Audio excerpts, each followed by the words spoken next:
like to thank our resource persons because all of this has been very educational.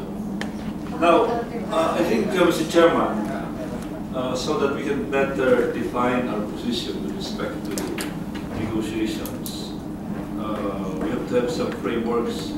The Climate Change Act of 2009 mandated the formulation of certain frameworks by the Climate Change Commission. The first one is the Framework Strategy on Climate Change. And that is supposed to be 6 months after the enactment of the law. And that is a responsibility of the Climate Change Commission. Let me know whether this has been formulated, because this is supposed to contain national priorities, impact, vulnerability and adaptation assessments, policy formulation, compliance with international commitments, research and development, etc., etc.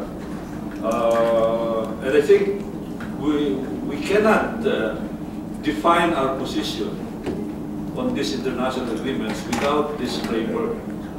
So may we know from the Climate Change Commission whether we have this already. Mr. Asante, please.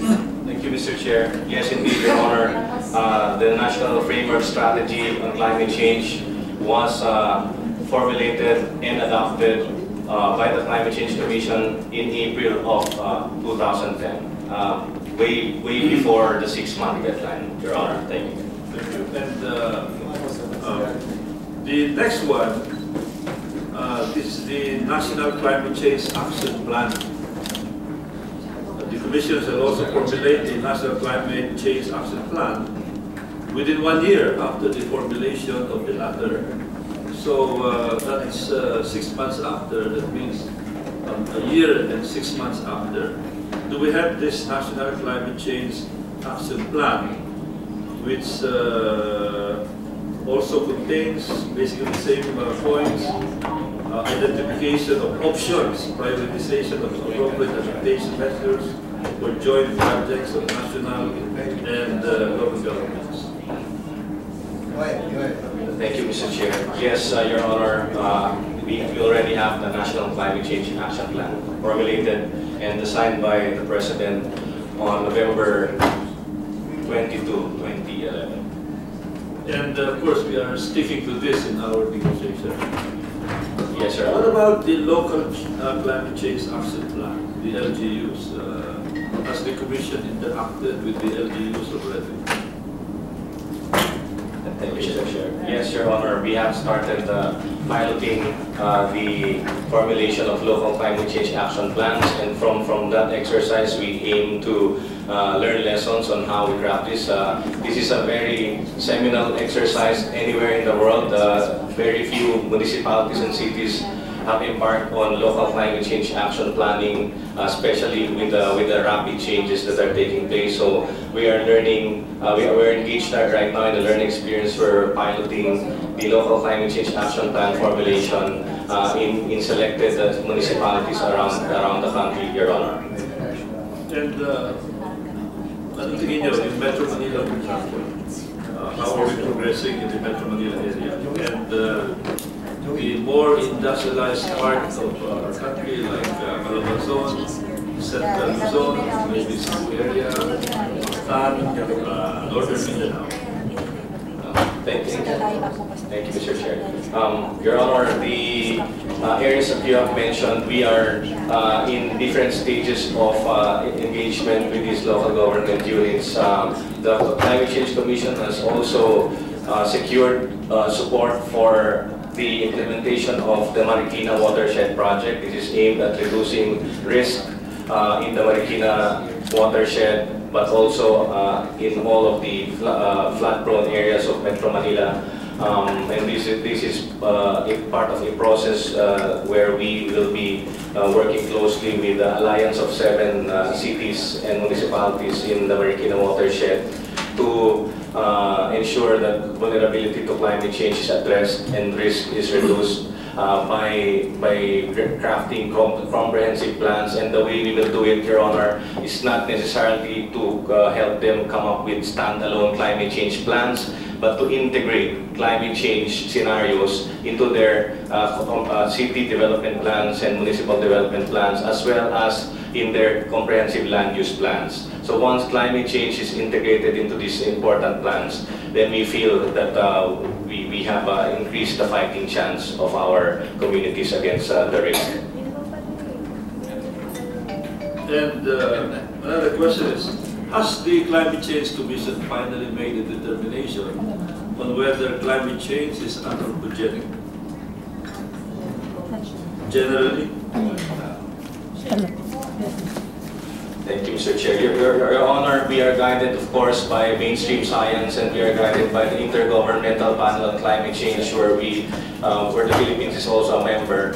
And the findings of the Intergovernmental Panel on Climate Change, which is incidentally also won the Nobel Peace Prize together with Al Gore in 2007, their findings is that the anthropogenic climate change is real, unequivocal. They use the word unequivocal, which means 99% sure or more, and unequivocal meaning 100% sure, and they said very likely, meaning 99% sure that it is because of human activities, as in contrast with natural climate change that takes place over thousands, tens of thousands of years. So what we've done, and as a matter of believing in this conventional knowledge, as set forth by mainstream science, is that we have changed the climate just within a span of about 150 years, and that is resulting in disruptions and anomalies in the climate system.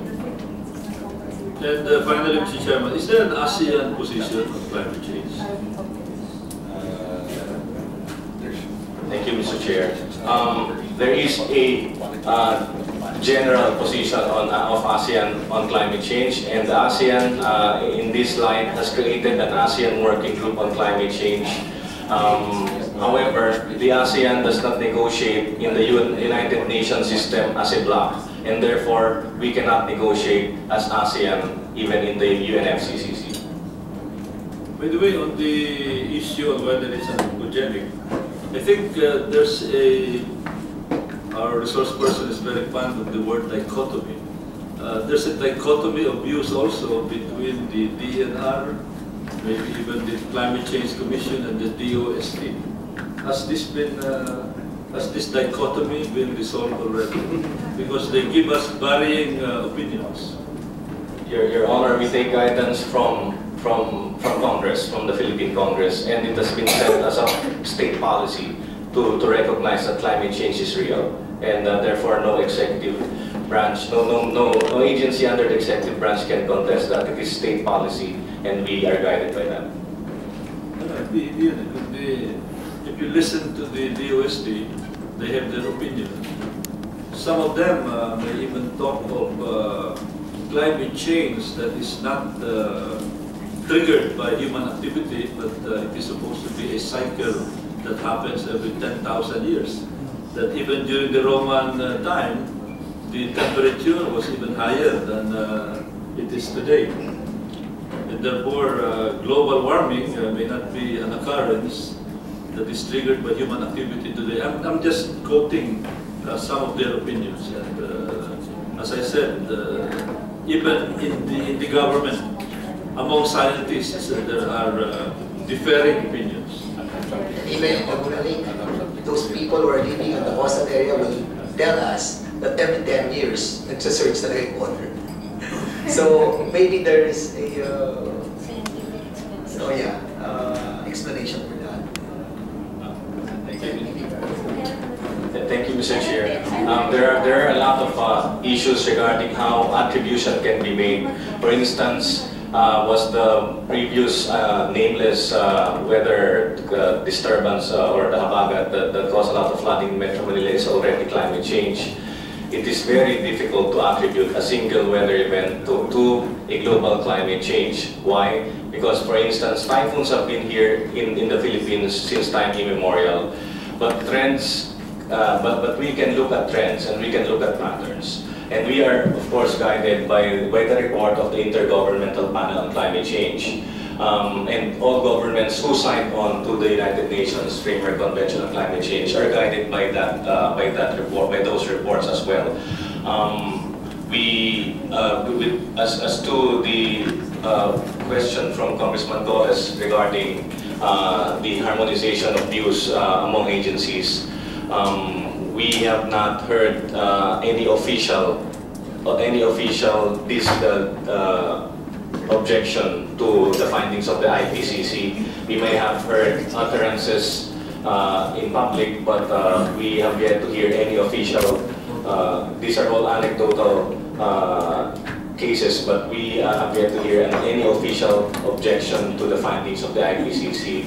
And we are guided by such. In fact, even five scientists from the Philippines sit on the Intergovernmental Panel on Climate Change.